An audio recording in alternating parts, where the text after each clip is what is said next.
Sumama ka lang sa amin. Teka, namumukhaan kita.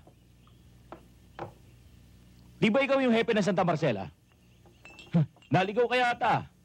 Hindi ako naligaw. May sadya ako sa inyo. At marahil, alam niyo na kung ano yun. Ba, hindi namin alam yun. Hindi naman kami manghuhula. Ganon. Lilinawin ko. Naparito ako para bawian ang ninyo. Na siyang patron ng Bari Pugtong. Gusto nilang maibalik ito sa kanila. Hindi dahil sa taglay nitong hiyas at ginto.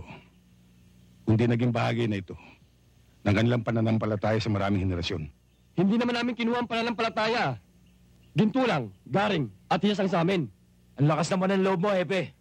Dumayo ka pa rito na nag-iisa. Hindi ako nag-iisa. May kasama akong 3.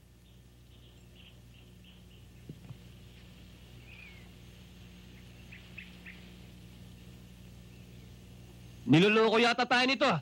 Oo nga eh. Hindi ko kayo niloloko. Ito nga isa eh. Ito pa yung 2.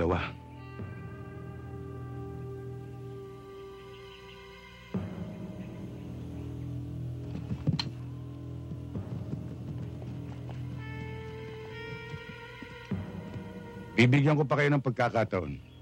Ano? Kami pa bibigyan mo ng pagkakataon? Hepe, nasa bakuran ka namin. Gusto mo itumba ka namin ngayon? Umalis na muna kayo.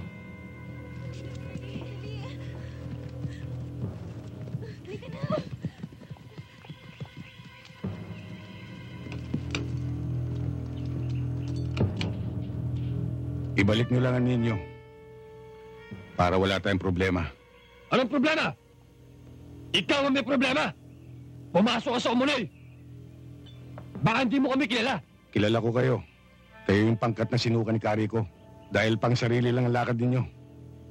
Kinakasangkapan nyo lang inyong simulain para mangurakot, mangulumbat at pumatay ng tao ng walang dahilan. Ang daming pagsasat!